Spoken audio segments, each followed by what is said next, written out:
Ladies and gentlemen, welcome back to another episode of our family vacation. My name is Matt Glass, and today I'm going to give you my top 9 favorite guest moments.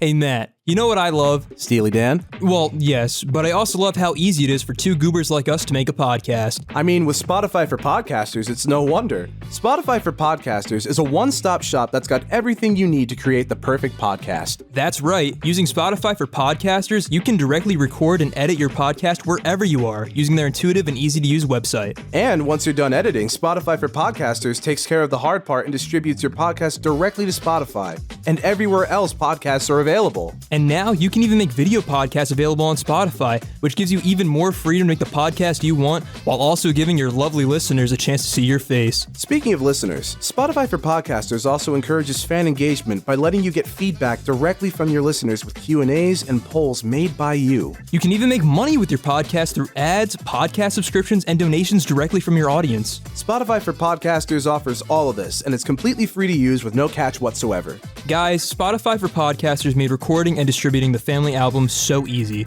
Being able to schedule our episodes ahead of time and letting them take care of distribution took so much weight off our shoulders. For anyone that's ever even thought about starting a podcast, we highly recommend giving Spotify for Podcasters a try. You can download the Spotify for Podcasters app or go to www.spotify.com/podcasters to get started. Once again, download the Spotify for Podcasters app or go to www.spotify.com/podcasters. Starting off our countdown is our Badlands Crybaby episode with Elizabeth Cavalier. We ponder what would happen if the Alphabet Boys sued AJ for not liking his song. No, Okay, Let me explain. Let's hear your beef with Alphabet I feel Boy. like at a certain point, the theme, you just can't take it seriously anymore because it goes for these adult concepts taken from like a childhood lens.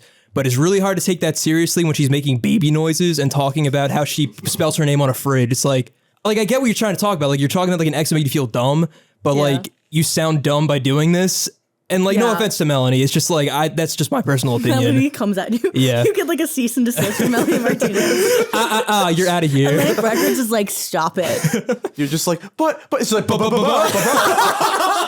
At number 8, in our 16th episode discussing Beach Weather's 2 EPs, Maria Frankowitz questions AJ's alliterative skills after it sounds like he says the words vibrant and beefy both start with the letter B. Yeah, no, Swoon is the name of the 4th track on the EP. It's pretty neat. I like the bass line on the song a lot. Yes. And the claves, you know. I love me my aux percussion. Of course. Me too. The bass I described as very vibrant and beefy. Nice. Yeah. Both start with B. I respect that. Did you say B? Yeah. You said vibrant and Oh. B. Did you say vibrant I with a meant B? bass and beefy. Both start with B. I was about to be like, AJ, are you okay? Hey, I graduated college, you know. AJ, I love you, so I wasn't even going to correct you. Thanks, like, man. Genuinely, I would have been like, yeah, buddy. Like, I really was going to great. let it go, but like the light, like in your eyes, like Matt literally froze. Like I saw like the lag symbol on his head and I was just like, oh, wait, dude. like, should I say something? Like, I don't know. Nah, I've said like even worse. I've said even dumber shit in this podcast, so I can't even like rip on AJ whatsoever. Our 7th spot on the list is from our 20th episode with Ben and Evan, where Ben tells a story about the opening track of Mr. Bungle's self-titled, quote-unquote, that's lived in my brain rent-free. I would just watch it yourself. It's just disturbing. But the fucking scariest part about it wasn't even the content itself, because obviously that was unsettling. It was when I was watching it. So I was the ripe age of 13 maybe when I watched it. There was the ripest of ages. The ripest of ages. There was one posted video of the music video at the time, and it was labeled at like 4 minutes and maybe 30 seconds, which the song is captured at 6 minutes. Yeah, it's longer. Like it's longer because of that extended outro. Yeah. So the music video was supposed to end after the Travolta. Yeah. And then it does the little musical outro, but it fades out quickly. When I watched the video, I shit you not, the video ended at like 4:30 something, but the music just kept going. Oh. It was fucking creepy as shit. And I hated it and loved it at the same time. But literally, it showed like recommended videos, like click here to watch the next video, or like replay. But the music kept going. And I was like, this is so fucking unreal. This is so fucking bizarre. I love this band. I'm a bungler. Yeah. I'm a bungler. Up next at number 6, we have a fun little moment where our 12th episode guest, Andrew Cavalier, takes a moment to catch on to the Eminem joke that I made. I find this one funny mostly because our guests usually can catch on to our jokes right away, but this one just needed a little bit of a nudge. Check it out. Question though, is he the green one or the blue one? I've been trying to figure that out. You know, contrary to popular belief, I believe he's actually the red one. I see. Yeah, so J.K. Simmons is yellow, Eminem is actually the red one. What are we saying? What? You know, like the candy M&Ms. Oh my God.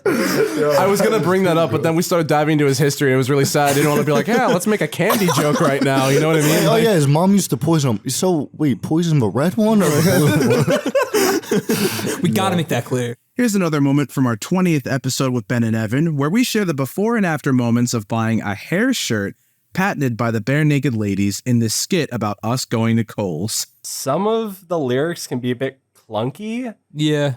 Cross that I bear.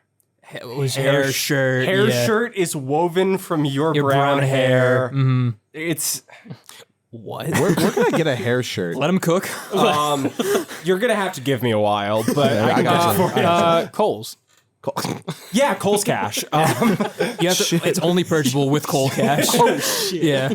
Y'all want to shake your ass for a Kohl's? a nice Kohl's hair shirt. Oh, shit. Oops. All right. Motherfucker. In the car, let's go. We'll be right back.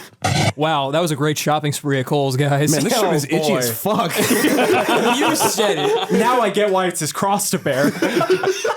Winding down to the 4th spot on our list, we have a nice little moment with our friend Andrew Marshall in our 8th episode, where we make a meme about Family Guy and Alex G. This one is honestly just hilarious because AJ's editing skills and editing ideas never cease to amaze me. You guys are not going to want to miss this. Also, again, the piano is just incredible. Like, oh my God. As a keyboard player, like, I'm always just like, oh, and it's great. And I wish there was some piano, you know what I mean? But, like, honestly, Yeah. I sound like Stewie Griffin there a little bit. Alex G, go to the animals. Oh man, that would be such a niche music meme.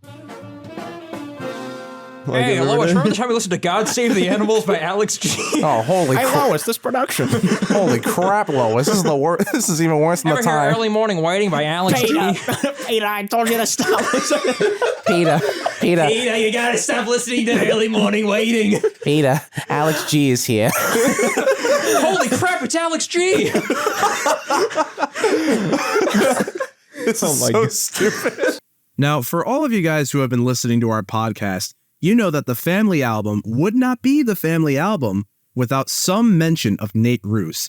So with that in mind, I decided to hark back to our 4th episode with Tom Murphy, Baby's first album, because that's where the Nate Ruess sightings began. I think it's kind of funny how this episode sort of started this run-on joke that really isn't needed, but we kind of do anyway, just because we think it's funny. Honestly, I feel like I kind of pad for words and pad for things to say sometimes in these episodes, but who knew it would get so much mileage in our, like, family album lore. So without further ado, let's continue on to our last 3. In this first moment, we were discussing how the Fun Some Nights producer, Jeff Basker, had decided to take it upon himself to press a little launchpad soundbite of Nate Ruess singing, "No one's ever gonna stop us now," at least 18 times. So enjoy this little clip titled 18. And then for some reason, their producer, Jeff Basker, decided to be like, oh, okay, let's repeat that like 18 more times, but fit it in like the span of 20 seconds. Yeah. And it's just overlapping. No one's ever gonna stop. No No. one's ever gonna stop us now. It's like, Do you think they chose 18 because despite him being 40, he looks 18? Tom, shut the fuck up. Sorry, I felt like I'm trying to connect the dots here. At second place, we have a little discussion about how the track with a false advertising title, It Gets Better, truly does not, and how Oh My God is delivered so badly in the chorus of the song. I don't like how he says, oh my God, so much. That's what I said when I was listening to it. You know what I mean? Like, oh my God. Oh, brother. It doesn't get better. Oh my God, he sounds so young. This horse isn't going to beat itself to death, okay? And finally, we have a moment where Tom uses all of his brain power to connect the dots and possibly pinpoint Nate Roos and Fun's music career to the Marvel Cinematic Universe. To call back to your "Get This Man a Shield" joke, did you know he has something else in common with Captain America? What would that be? Well, Captain America is really old, and yet when you look at him, you wouldn't know it. Because he looks so young, dude. It's oh my true. fucking god. Why is this really? Would you say he's like 40? You know why I'm lying on this bit? Because I'm going to be honest, a lot of these songs have blended together in my head again. Well, there you guys go. That was my top 9 favorite guest moments. I originally was going to do top 10, but I just didn't really fucking want to. 9 is good. 9 is plenty. We have 9 at home. So stop throwing rocks in my windows. As always, I really hope that you guys enjoy our content and be on the lookout for some new family album content coming real soon. AJ and I are going to be recording some new ones and hopefully we'll be releasing them before you guys know it. As always, I'm your other host, Matt Glass, and this has been my episode of Family Vacation. Peace!